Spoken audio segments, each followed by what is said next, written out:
Hi, it's Steve. Today we'd like to show you how to change the idler assembly on your dryer, and it's a really easy job. All we're going to need is a number 2 Phillips screwdriver, a 5/16 nut driver, a putty knife, a 3/8 socket with a ratchet, and a pair of needle nose pliers. Let me show you how we do it. Now before we begin this repair, the first thing we'll need to do is to disconnect power to the dryer. So pull it forward and unplug it, or locate the electrical panel to turn off the appropriate breaker or remove the appropriate fuse. Now our next step will be to remove 2 screws that secure the top to the lint filter housing. Take our number 2 Phillips screwdriver and remove those 2 screws. It is advisable to leave the lint filter in place in case you drop one of the screws so that it doesn't fall down into the opening.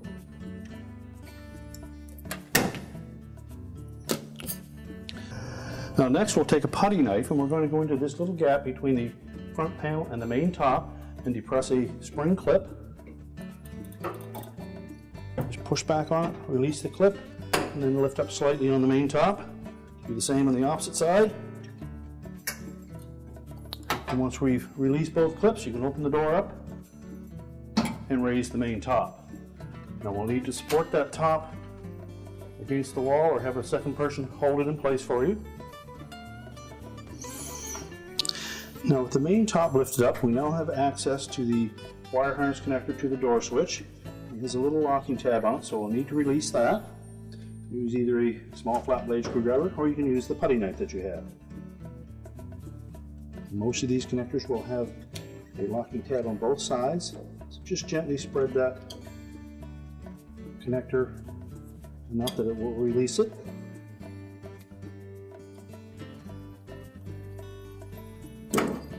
And pull them apart.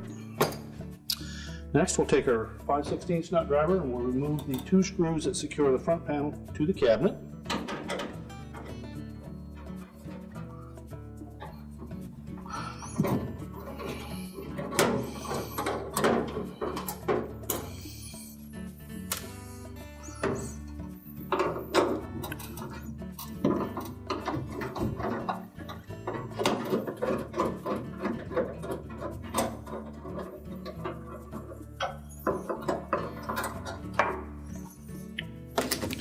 Now with the screws removed, we can then tilt that front panel just forward enough that we can get hold of the sides of it, then lift up on it to release it from 2 little mounting tabs located on the front edge of the cabinet.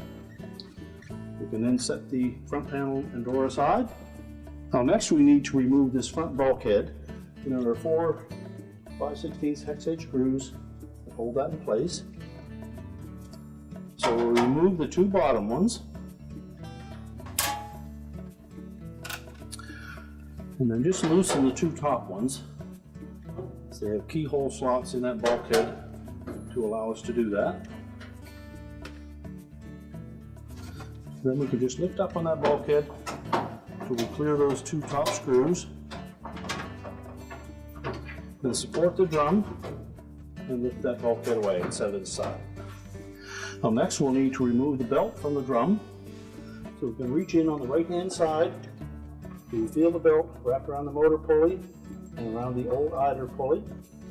So just lift up slightly on that drum, push the idler pulley towards the right side to release it, and then peel the belt off. Then we can lift that drum out and set it aside. Now the idler pulley is located on the front of the motor bracket. We suggest that you remove the spring first so that we don't inadvertently damage this broken belt switch.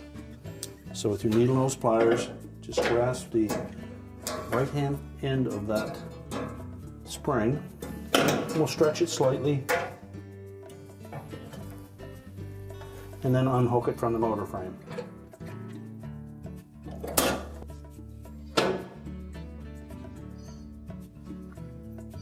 Then next we'll take that 3/8 bolt out.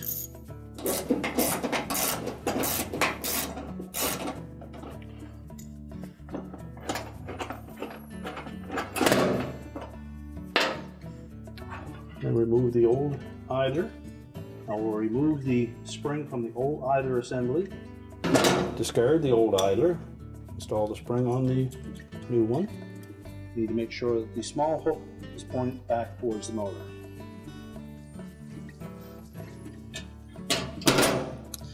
Next, we'll reinstall that pivot bolt. We first want to make sure that there's a little bit of lubrication on that surface, because that does pivot back and forth. And if it's dry, just take a little bit of high temperature grease and put a small amount on that area.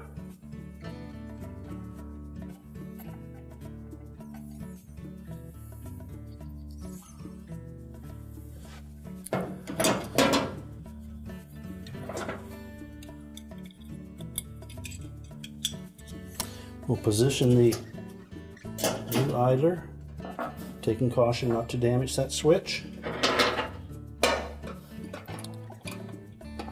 Install the pivot bolt. You'll note that that bolt has a shoulder on it, and it needs to fit into the opening on the idler bracket so that the bracket will pivot freely.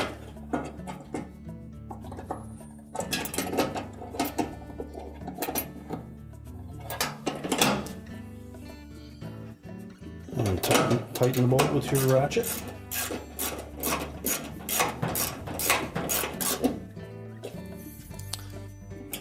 Verify that it pivots freely.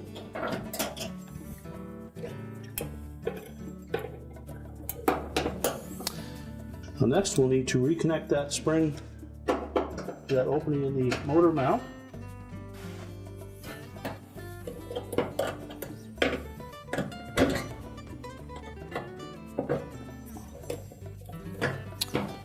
Grip it firmly with your pliers, stretch it, and then hook it over that opening in the bottom of the motor mount.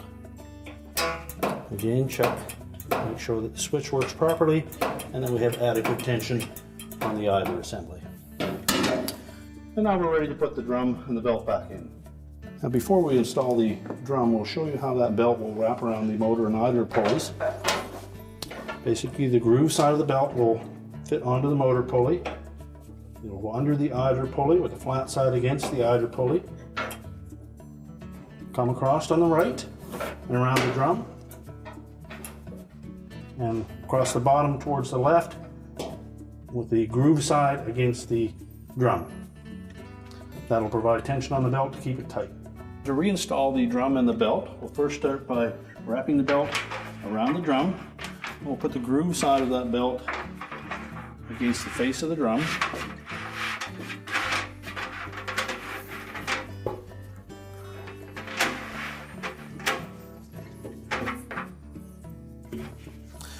And then we'll use the belt to support that drum and lift it into place. And then we'll need to sit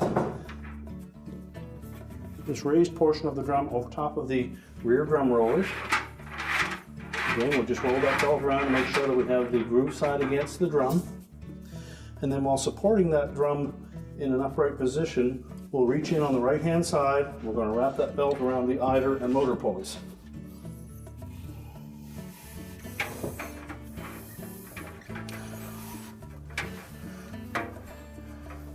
So pull it in from the right hand side, roll it over top of the idler, then underneath the idler, and then we're going to push that idler to the right, stretching the idler spring, and then we'll just roll it onto the motor pulley.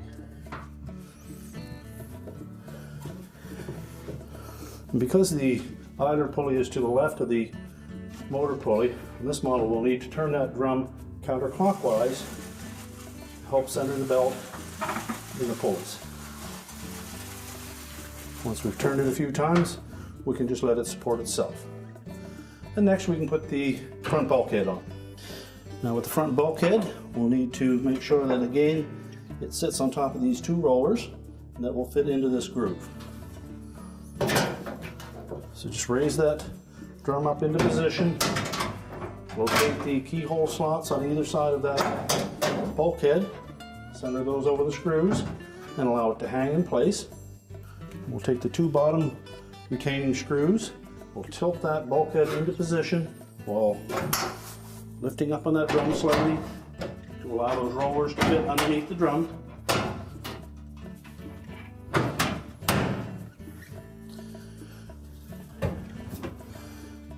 Once that bulkhead lies flat against the cabinet, we can install the screws.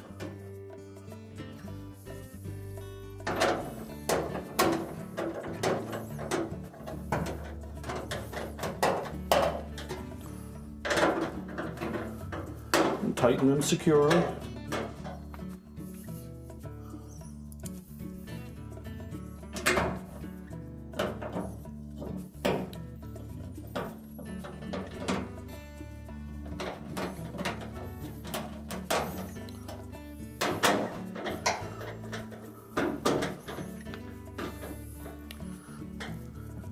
And then again, we'll just rotate that drum counterclockwise, make sure that it turns freely, and make sure that the felt is outside of that bulkhead, both front and rear.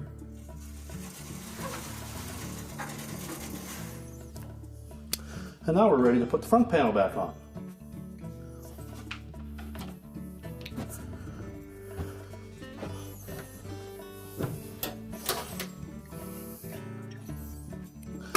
Now with the front panel, we need to line up these holes on the bottom with those two mounting clips on the front of the cabinet.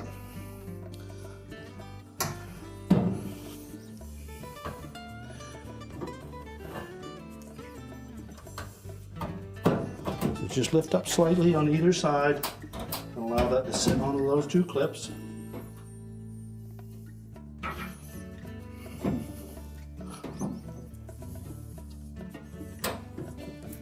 And then just push the front panel back to the cabinet and install the two retaining screws. Make sure those are tightened securely to prevent any vibration.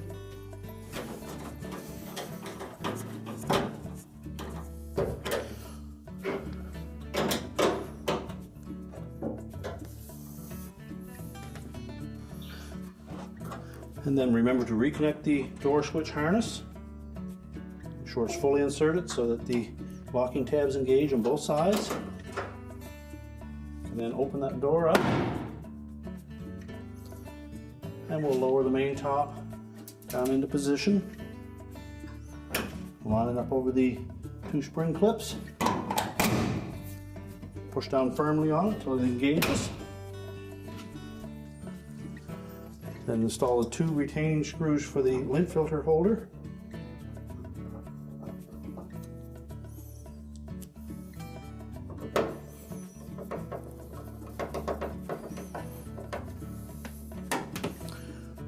We're now ready to reconnect the power, and our repair is complete.